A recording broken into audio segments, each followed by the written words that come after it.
Bonjour à tous. C'est le premier sabbat 2023 que nous passons ensemble et je dois forcément commencer en vous souhaitant une bonne année, des meilleurs vœux. J'espère que la fin d'année 2022 a été plus ou moins bonne pour vous. Oui, je vois des oui. Saluez-vous les uns les autres par un baiser d'affection. Que la paix soit avec vous tous qui êtes en Christ. Peut-être que c'est comme ça, peut-être qu'on voudrait démarrer cette année, peut-être que c'est un souhait que nous pouvons nous faire aussi cette année. Quelles que soient les difficultés, les épreuves, les joies aussi, parce que j'espère qu'on aura des joies. Sentir la présence de Dieu pour traverser tout ça de manière sereine et avec de la joie peut-être au cœur. Que Jésus soit au milieu de nous. Et je vous invite à vous lever pour qu'on puisse chanter ce cantique.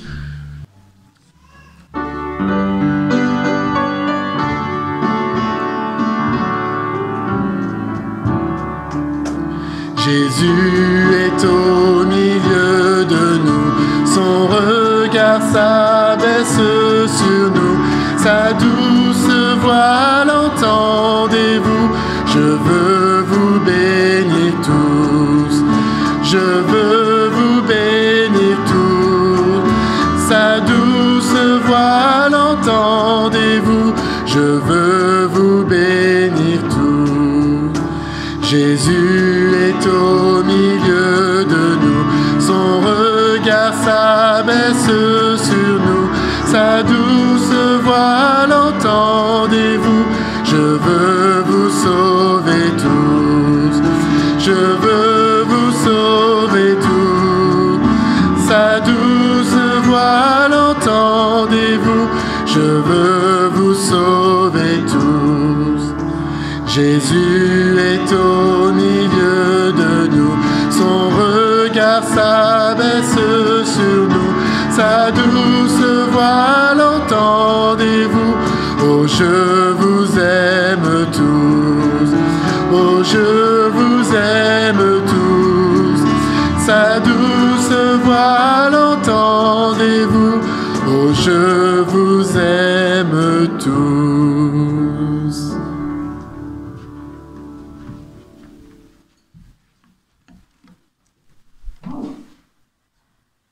Seigneur, Seigneur bienveillant, Seigneur toujours présent, je voudrais te prier ce matin, au nom de toute l'Église qui est ici, pour te demander d'être au milieu de nous, durant toute cette année 2023. Sois au milieu de nous, veille sur nous, guide-nous, conduis-nous et montre-nous comment être tes enfants, comment être des dignes représentants auprès de ceux qui nous entourent, auprès de nos frères et sœurs également. Je voudrais te remercier pour ton amour, pour ton accompagnement. Je voudrais te demander d'être auprès de nous, ceux qui traversent des moments de difficulté, d'affliction. Je pense à Fred, l'ami de Eddie, mais à tous ceux dont on ne connaît pas forcément les noms ou auxquels nous pensons silencieusement. Je voudrais te demander, Seigneur, d'être au milieu de nous durant toute cette année 2023. Je voudrais également te demander de nous permettre d'être les agents qui t'amènent au milieu des gens, au milieu de chaque personne que nous rencontrons, de chaque famille que nous côtoyons. Aide-nous à être tes relais, guide-nous à les devenir, à être les vecteurs de ton amour. Garde-nous, veille sur nous et permets-nous de pouvoir prendre soin les uns des autres et de tout le monde, comme tu le fais chaque jour si patiemment, avec beaucoup d'amour et de bonté. Je te demande toutes ces grâces au nom de ton Fils Jésus. Amen. On peut rester debout pour chanter les autres cantiques? Vous êtes d'accord? Je chanterai l'Éternel. Jésus est au milieu de nous et je voudrais chanter l'Éternel tant que je vivrai. Je chanterai l'Éternel, je célébrerai mon Dieu tant que j'existerai, parce qu'il y a des choses à célébrer quand même. Tout n'est pas triste. Et je pense que c'est important aussi pour avancer de se rappeler tout ce qu'il a créé, toutes les belles choses qu'il a fait. Alors je vous propose qu'on chante ce cantique, je chanterai l'Éternel.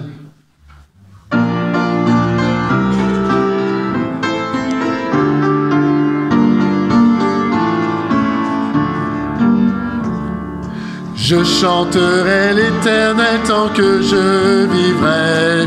Je chanterai l'Éternel. Je célébrerai mon Dieu tant que j'existerai. Je célébrerai mon Dieu. Je chanterai l'Éternel tant que je vivrai. Je chanterai l'Éternel.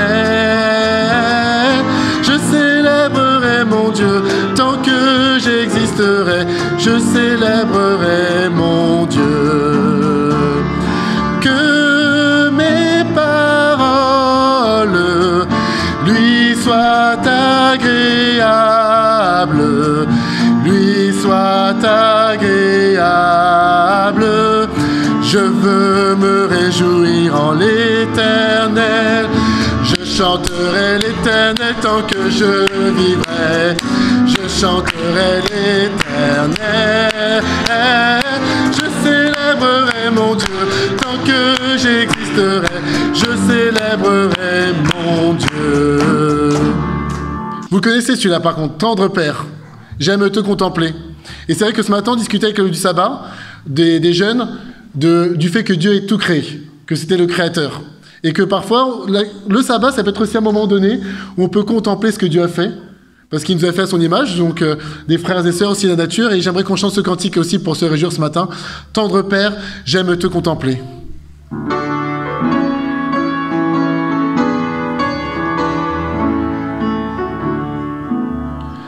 Tendre Père, j'aime te contempler. Tendre Père, j'aime te contempler.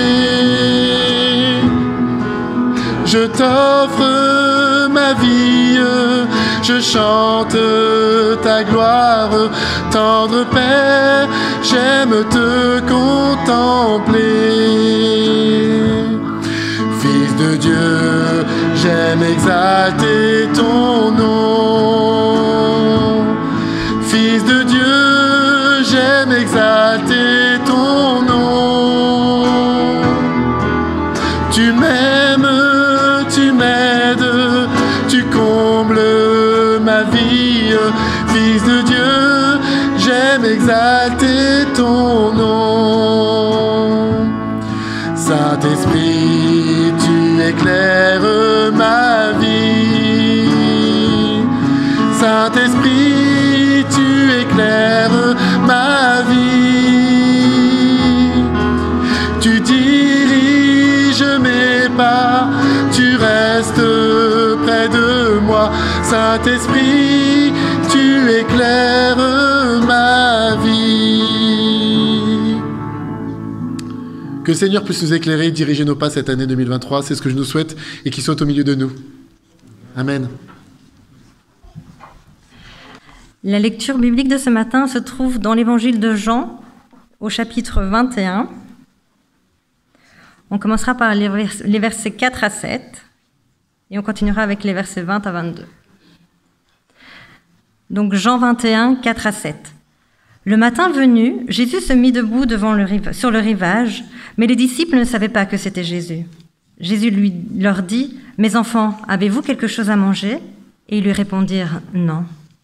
Il leur dit « Jetez le filet à droite du bateau et vous trouverez. » Ils le jetèrent donc, et ils n'étaient plus capables de le tirer tant il y avait de poissons. Alors le disciple que Jésus aimait dit à Pierre « C'est le Seigneur ». Quand Simon-Pierre eut entendu que c'était le Seigneur, il attacha son vêtement à la ceinture, car il était nu, et il se jeta à la mer. Et maintenant les versets 20 à 22. Donc Jean 21, versets 20 à 22. En se retournant, Pierre voit le disciple que Jésus aimait, celui qui pendant le dîner s'était penché tout contre sa poitrine pour lui demander « Seigneur, qui est celui qui te livre ?» Lui aussi suivait. Alors en le voyant, Pierre dit à Jésus « Et celui-ci, Seigneur ?» Jésus lui dit « Si je veux que lui demeure jusqu'à ce que je vienne, que t'importe? Toi, suis-moi. »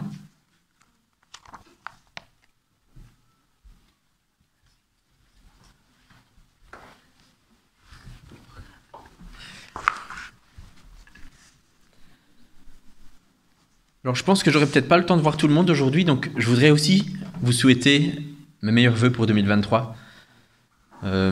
J'ai pas eu le temps de voir tout le monde déjà ce matin, mais les journées passent vite. Le sabbat à midi aussi, ça passe vite. J'ai beaucoup de monde à voir et donc, au moins, je suis sûr de l'avoir dit à tout le monde.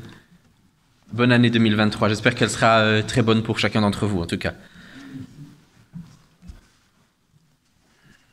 Alors, quand je fais des prédications, il y a quelque chose que j'aime beaucoup, c'est étudier des personnages de la Bible. J'ai déjà fait avec une prédication ici que j'ai fait sur Thomas, sur Moïse, sur d'autres, et on a souvent, avant d'étudier le personnage, une idée tronquée de qui il pourrait être. C'est souvent aussi le cas dans la vie d'ailleurs. Quand on rencontre quelqu'un, on le voit pendant un certain temps et on se fait une idée sur cette personne, mais ça ne représente pas toute la personne. La Bible nous raconte des choses sur beaucoup de personnes d'ailleurs. Quand on parle par exemple d'Abraham, on sait que c'est lui, qu'il est le père de la foi. Moïse, j'en ai parlé justement, on dit que c'est le plus grand prophète de l'Ancien Testament. On a David, qui est roi d'Israël, qui était fidèle à Dieu. Et c'est par lui que Jésus est venu. Salomon, qui était le roi le plus sage. Dans le Nouveau Testament aussi, on a l'histoire de Paul ou de Pierre. Tous ces personnages sont des personnes dont on se sent si petit, souvent, par rapport à ce qu'ils ont fait et par rapport à ce que nous, on se sent limité dans ce qu'on peut faire. Mais il y a une chose qui est toujours intéressante avec ces personnages, justement, c'est de les étudier pour voir leur réaction dans telle ou telle situation. C'est à ce moment-là qu'on se rend compte que ce sont des êtres humains, comme vous et moi. Chaque personne, à l'exception de Jésus, qui a un statut quand même à part, est un être humain à part entière. Et ils ont leurs qualités et leurs défauts. En fait, ces personnes, comme je le disais, ils sont comme vous et moi. Ce sont des êtres humains d'exception, pourtant, sur lesquels on a l'habitude de prendre exemple. Mais nous aussi, avec nos qualités, nos défauts, nous pouvons aussi être des personnes d'exception. Comme je disais, il y a des choses qui sont intéressantes à faire, c'est d'étudier leurs réactions en fonction de ce qu'ils ont fait. Alors, quand je regarde dans la Bible, on nous parle de 3100 personnes. Il y a 3100 personnes qui sont nommées dans la Bible. Pour certaines personnes, ça peut sembler un grand nombre. Pour d'autres, ils se disent peut-être que c'est pas tant que ça. Moi, ce que je vois en tout cas, c'est que c'est 3100 histoires qui sont possibles. 3100 bouts de vie qui nous sont racontés en tout cas. Aujourd'hui, je n'ai pas envie de vous parler de la plus grande personne de la Bible, mais plutôt d'un personnage qui pourrait paraître secondaire en tout cas. Et des personnages secondaires, il y en a aussi un paquet. Je ne sais pas si vous connaissez par exemple Tertulle ou Tertullus. C'est un personnage que j'ai vu, c'est des noms que je ne connaissais pas non plus, j'ai regardé. Hein. Il y a Cléophas, je ne sais pas si ça dit quelque chose à quelqu'un. Ou alors Sopater. Voilà, ces trois personnes, en fait, Tertullus, c'était un orateur juif, il apparaît dans Acte 24. Cléophas, lui, il est un petit peu plus connu, il était sur le chemin d'Emmaüs.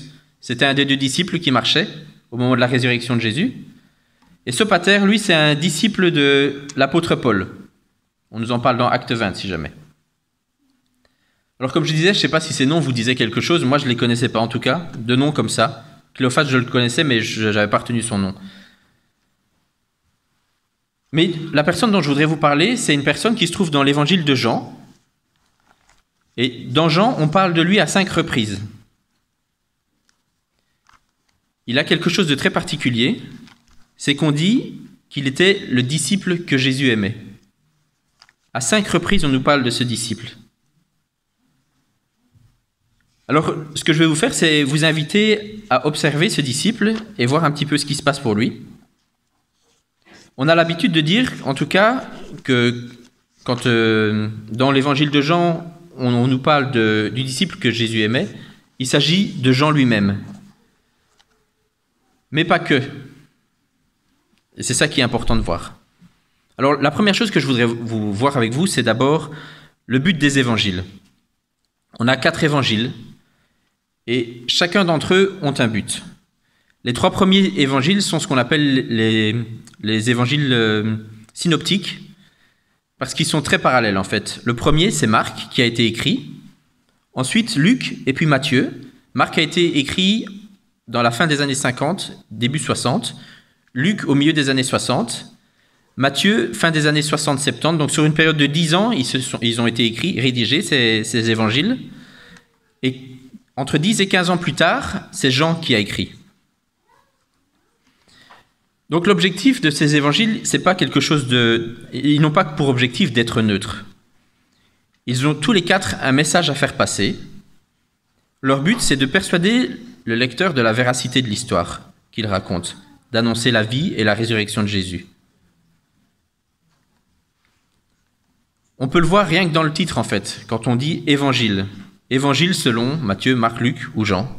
Ça veut dire « bonne nouvelle », la bonne nouvelle. Et rien que par ça, Matthieu, Marc et Luc utilisent très régulièrement ce terme. La bonne nouvelle du royaume, la bonne nouvelle de Jésus-Christ, Fils de Dieu, ou annoncer la bonne nouvelle, ce sont des choses qui reviennent tout le temps. Et le fait qu'ils veuillent insister sur le fait que ce soit une bonne nouvelle, c'est déjà qu'ils veulent nous faire comprendre quelque chose, que c'est quelque chose de positif. Et dans ces trois premiers évangiles, comme je vous disais, la bonne nouvelle est très présente. Par contre, pour Jean, elle n'y est pas. Il ne parle pas une seule fois de bonne nouvelle, mais lui, il est plus direct dans ce qu'il veut dire parce qu'il dit carrément pourquoi il a écrit son évangile. C'est dans Jean 20, verset 30, où il dit « Jésus a encore produit devant ses disciples beaucoup d'autres signes qui ne sont pas écrits dans ce livre, mais ceux qui sont écrits, c'est pour que vous croyiez que Jésus est le Christ, le Fils de Dieu, et par que cette foi, vous ayez la vie en son nom. » Jean ici nous parle de la bonne nouvelle, mais de manière plus explicite, quand on lit ce verset en fait, il nous dit « Le but est que vous croyiez et que vous soyez sauvés. » C'est vrai que Jean, par rapport aux autres évangiles, il est assez différent. La raison est assez simple en fait, c'est parce que Marc, comme je vous l'ai dit, il a été écrit le premier, et Matthieu et Luc ont utilisé Marc pour écrire leur évangile. Et ils ont respecté plus ou moins la même structure. C'est pour ça qu'il y a beaucoup de ressemblances entre ceux-là. Par contre, Jean, quand il a écrit, lui, il a écrit 15 ans après. Et il y avait déjà une idée derrière. C'était d'aider l'Église qui était en train de commencer à mettre en doute la divinité de Jésus et à avoir certaines difficultés avec pas mal de choses. Et donc Jean s'est dit, quand il a écrit, il voulait pouvoir apporter des réponses ou aider l'Église en tout cas. Il y a des choses qui sont très différentes aussi dans Jean. Par exemple, Jean n'a pas une seule parabole, alors que les autres en sont remplis. Jean est le seul qui nous parle du lavement des pieds, les autres pas. Jean aussi directement, quand il commence son évangile, il nous parle de Christ, qui est la parole incarnée, qui est faite chair. On est tout de suite dans le rapport à Dieu. Jean ne laisse aucun doute. Si vous regardez Jean 1, verset 1, « Au commencement était la parole était auprès de Dieu, la parole était Dieu. » Et quand on descend un petit peu plus bas, au verset 14, « La parole est devenue chair, elle a fait sa demeure parmi nous, et nous avons vu sa gloire, une gloire de Fils unique issu du Père. » Ici, dès le début, Jean, il nous parle de Jésus, Fils de Dieu, qui était déjà existant en fait, et qui est là, qui est issu du Père. Les autres évangiles, eux, ils abordent les choses différemment. Par exemple, Matthieu, lui, il explique la généalogie. Marc, lui, il commence très rapidement. Il y a l'annonce de la venue de Jésus par les prophètes, et puis le baptême de Jésus, et il commence son ministère. Et Luc, lui, il est en train de nous dire qu'il a fait une recherche historique pour pouvoir parler de la véracité de Jésus.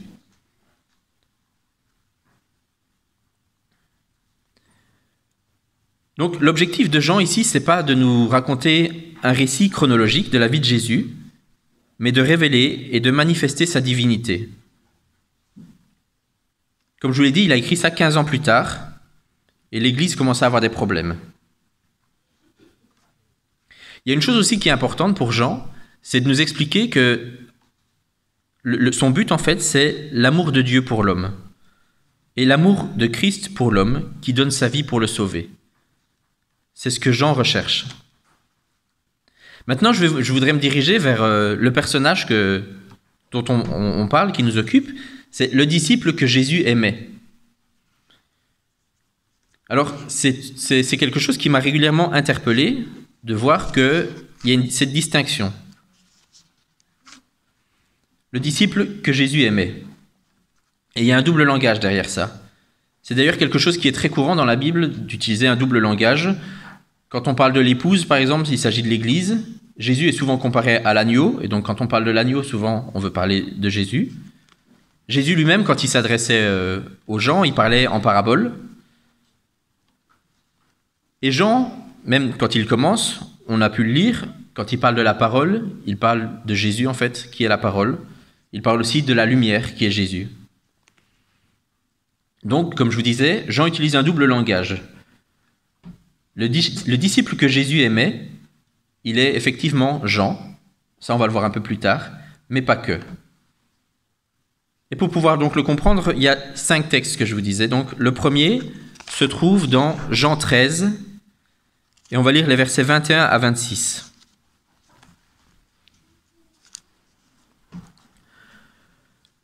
C'est la première apparition du disciple, donc. Lorsque Jésus, donc on est ici dans le récit de la scène, lorsque Jésus eut ainsi parlé, son esprit se troubla. Il prononça ce témoignage, « Amen, amen, je vous le dis, l'un de vous me livrera. » Les disciples se regardaient les uns les autres en se demandant de qui il parlait. Un de ses disciples, celui que Jésus aimait, était placé à table contre son sein, et Simon-Pierre lui fait un signe pour lui demander de qui il parlait. Ce disciple se penche alors contre la poitrine de Jésus et lui dit, « Seigneur, qui est-ce » Et Jésus lui répond, « C'est celui pour quand je tremperai moi-même le morceau et à qui je le donnerai. » Voilà, on a plusieurs informations ici. On a déjà les disciples qui ne comprennent pas ce que dit Jésus quand il parle de Judas qui va donc le vendre, le trahir.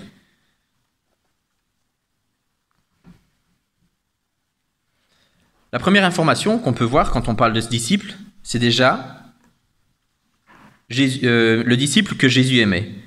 Ce disciple, il est démarqué des 11. On en a un qui ressort du lot, c'est justement lui.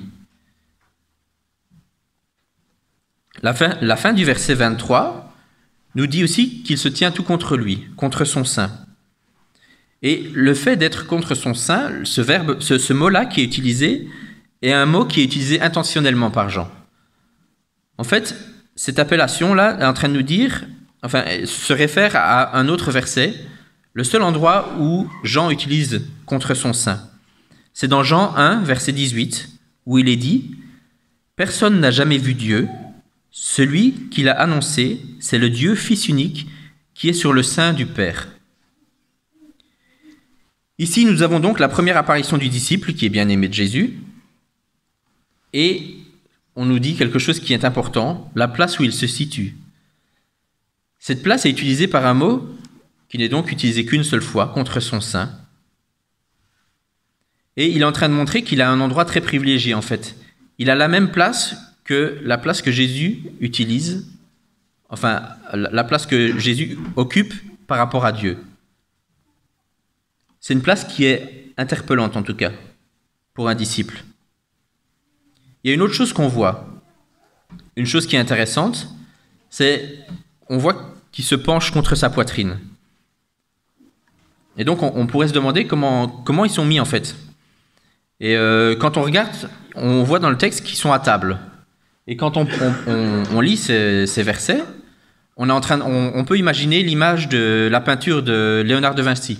On les voit tous, ils sont à table, là, assis l'un à côté de l'autre.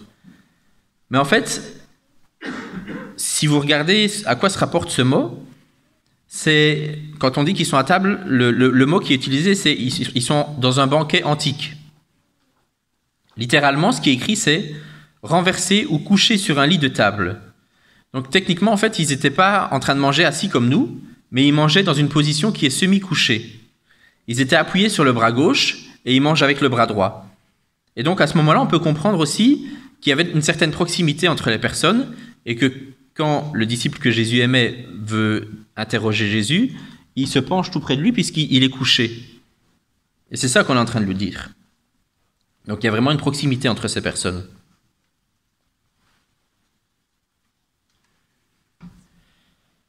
Quand on relit les versets 24 et 25, on peut voir que Pierre se trouve plus loin et il fait un signe à ce disciple pour comprendre ce que Jésus a dit. Et le disciple bien-aimé a une place privilégiée, parce que c'est lui qui va interroger Jésus et c'est lui qui va être aussi informé. Ici, comme Jésus est l'annonceur de la parole de Dieu, le disciple est l'annonceur de ce que Jésus va lui dire, et c'est lui qui pourra transmettre l'information. C'est lui qui sera le possesseur de cette information. Nous avons donc plusieurs informations qui sont importantes, qui nous renseignent en fait sur ce qui se passe. Ensuite, je voudrais aller à la deuxième apparition du disciple que Jésus aimait.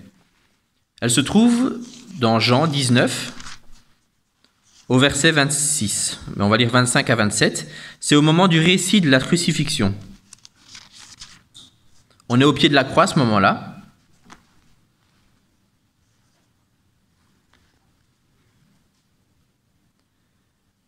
Auprès de la croix de Jésus se tenaient sa mère et la sœur de sa mère, Marie, femme de Clopas, et Marie-Madeleine.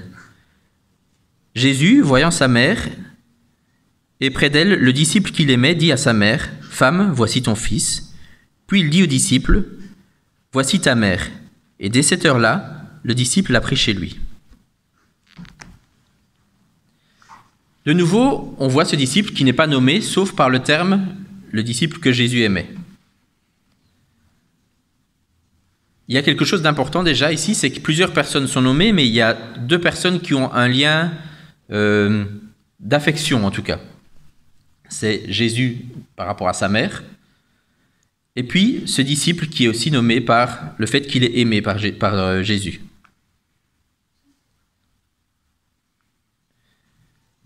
On a donc deux personnes, mais ici, la personne qui est là, le disciple bien-aimé, ne peut pas être Jean, parce qu'en fait, si vous regardez tous les récits de l'arrestation de Jésus, tous les disciples se sont sauvés. Tous les 12 se sont sauvés. Donc le disciple qui est là n'est pas un des 12, mais il symbolise une autre personne, ou un autre disciple plus éloigné en tout cas.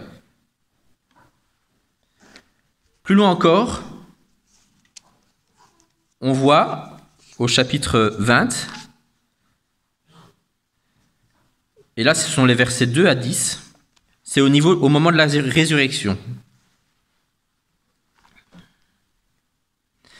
C'est au moment où Jésus est encore dans le tombeau et on va aller le voir. Le premier jour de la semaine, Marie-Madeleine vint au tombeau dès le matin, alors qu'il fait encore sombre, et elle voit que la pierre a été enlevée du tombeau. Elle court pour trouver Pierre et l'autre disciple, l'ami de Jésus, et elle leur dit, « On a enlevé le Seigneur du tombeau, et nous ne savons pas où il est. » Ensuite, dans la suite du verset, on voit que les disciples partent, Pierre et le disciple que Jésus aimait, partent pour aller voir ce qui s'est passé.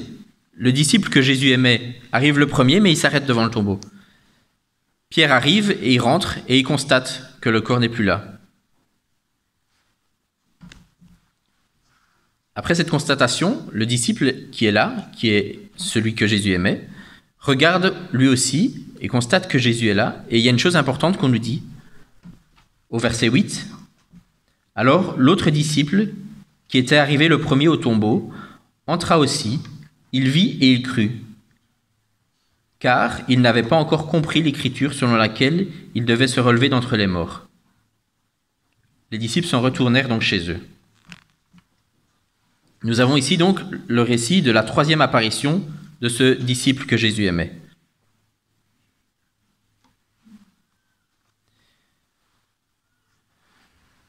On a ce disciple qui court plus vite, et quand il voit, il croit. C'est lui qui croit, c'est pas Pierre. On voit que la relation entre le disciple bien-aimé et Jésus permet de comprendre ce qui se passe. Parce qu'une relation qui est liée par l'amour avec le Christ, c'est la seule relation que nous puissions avoir comme une base qui est très solide pour pouvoir comprendre justement les actes du Christ.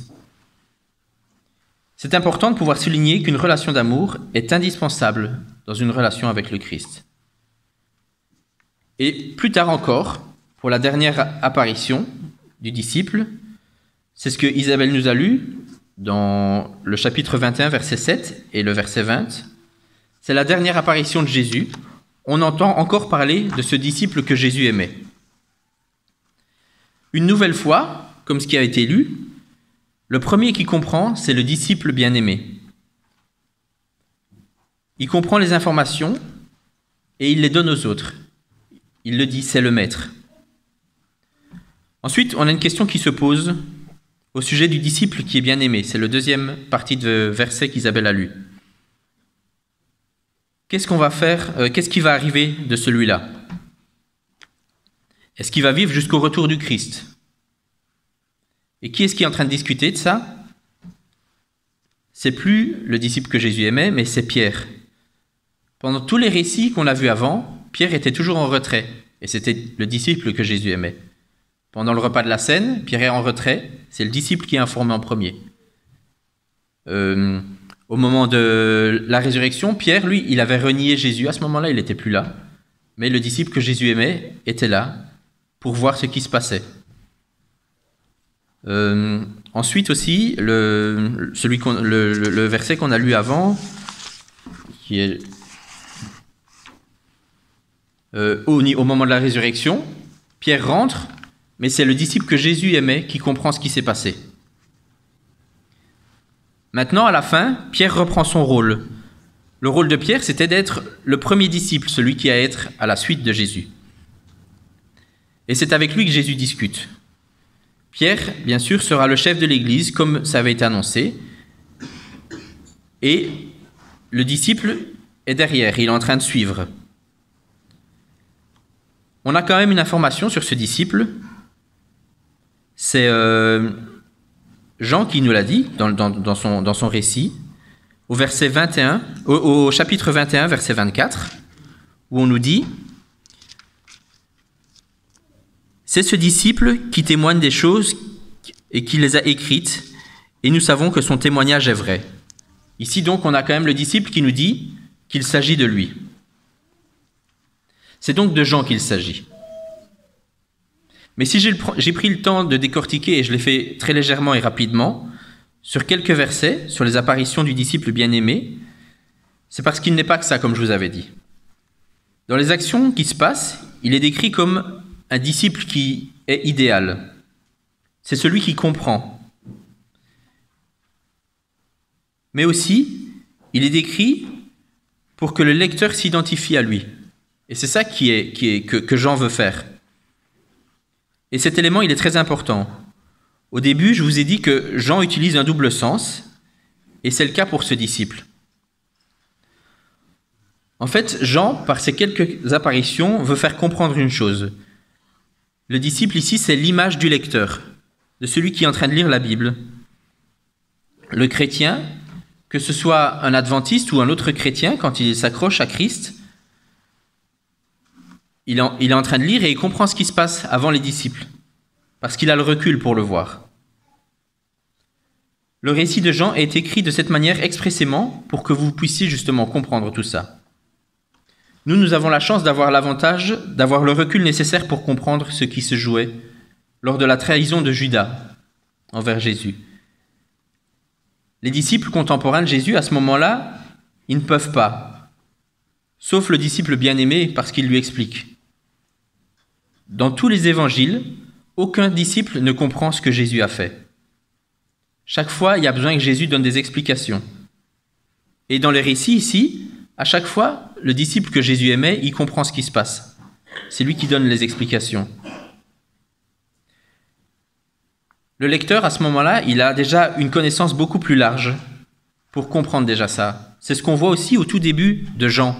Quand Jean dit « La parole s'est faite chair », la parole était le Christ, Christ le Fils de Dieu.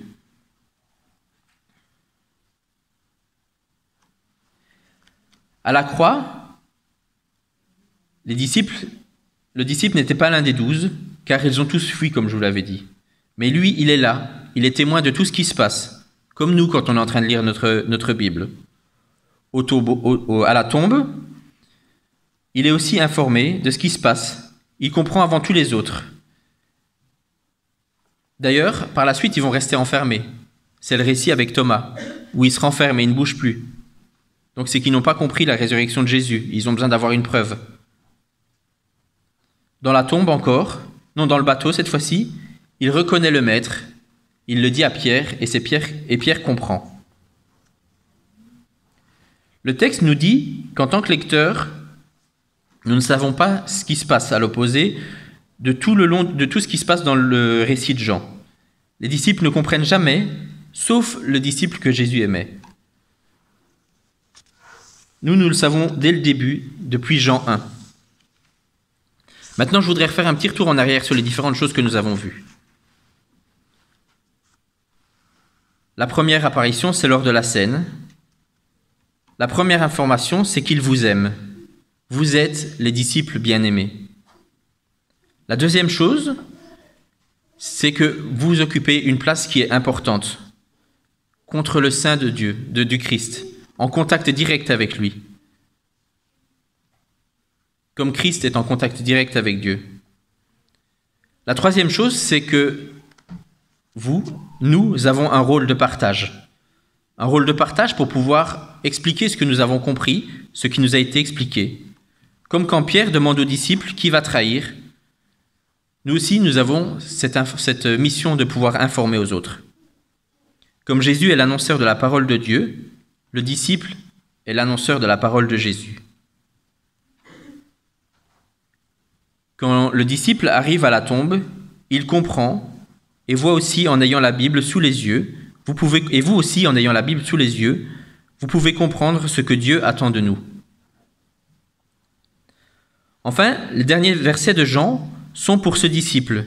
L'attention de Pierre et de Jésus est sur nous. Serons-nous là à son retour? En tout cas, vous êtes les disciples bien-aimés. Ce disciple, c'est-à-dire nous sommes à appeler ce qu'est le disciple idéal. Ce qui compte, c'est donc l'unité complète entre le disciple et le Père, comme celle de Jésus et de son Père. Et c'est ce que je souhaite pour chacun de vous, que nous puissions être unis à Christ. Amen.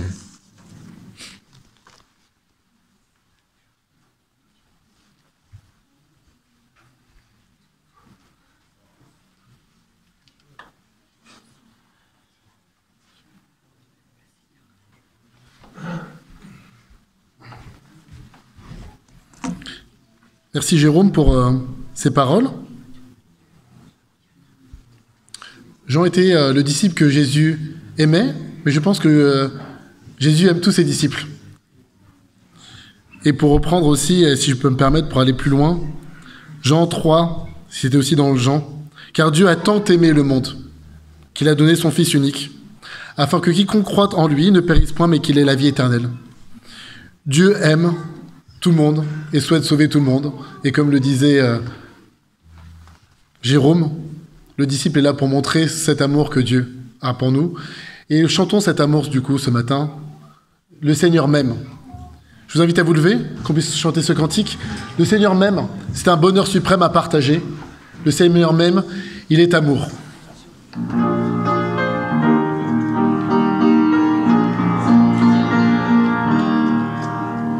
Le Seigneur m'aime, bonheur suprême. Le Seigneur m'aime, il est amour. Je redirai toujours, le Seigneur m'aime. Le Seigneur m'aime, il est amour. Le poids immense de mon offense, le poids immense tomba sur lui. Je redirai toujours, le Seigneur m'aime, le Seigneur m'aime, il est amour. En sacrifice à la justice, en sacrifice, il va s'offrir. Je redirai toujours, le Seigneur m'aime, le Seigneur m'aime, il est amour. Il purifie toute ma vie, il purifie avec son sang. Je redirai toujours le Seigneur m'aime, il est amour.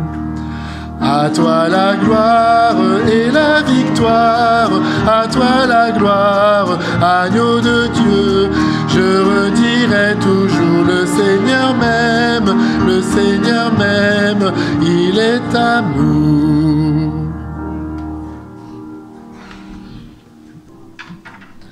Je vous invite à vous lever pour la prière.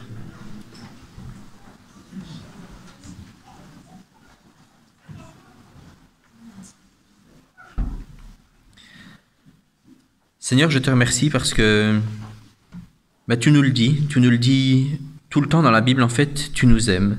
Et encore une fois, dans le texte que nous avons pu voir aujourd'hui, il est écrit que tu nous considères comme le disciple qui sommes les bien-aimés. Merci Seigneur pour ça, parce que tu es toujours plein de bienveillance, tu es toujours là pour nous accompagner, pour nous dire que nous sommes importants à tes yeux. Et c'est vraiment une force de pouvoir savoir ça et de pouvoir vivre au quotidien avec ta présence et ton soutien.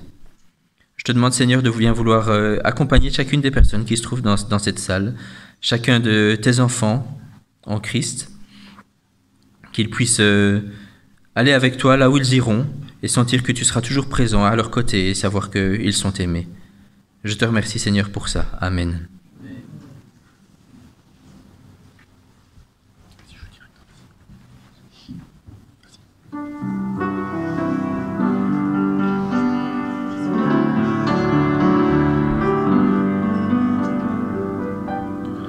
Que la paix de Dieu reste dans vos cœurs. Que la paix de Dieu reste dans vos cœurs. Que sa force vous anime dans la joie ou dans les pleurs. Que la paix de Dieu reste dans vos cœurs. Que l'amour de Dieu reste dans vos cœurs. Que l'amour de Dieu reste dans vos cœurs.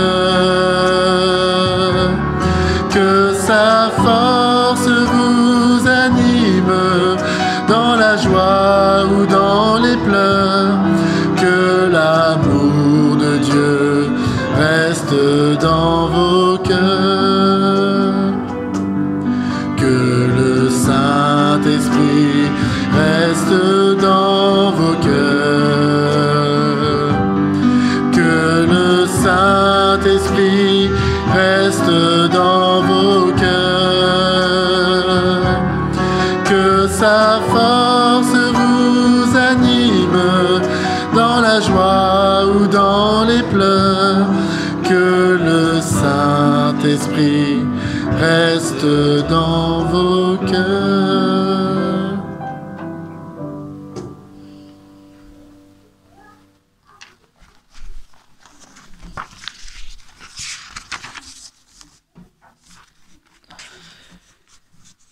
Très chers amis, aimons-nous les uns les autres, car l'amour vient de Dieu. Toute personne qui aime est enfant de Dieu et connaît Dieu. Celui qui n'aime pas ne connaît pas Dieu, car Dieu est amour. Voici comment Dieu a manifesté son amour pour nous. Il a envoyé son Fils unique dans le monde, afin que nous ayons la vie par lui. Et voici en quoi consiste l'amour. Ce n'est pas nous qui avons aimé Dieu, mais c'est lui qui nous a aimés. Il a envoyé son Fils qui s'est offert en sacrifice pour le pardon de nos péchés. Amen.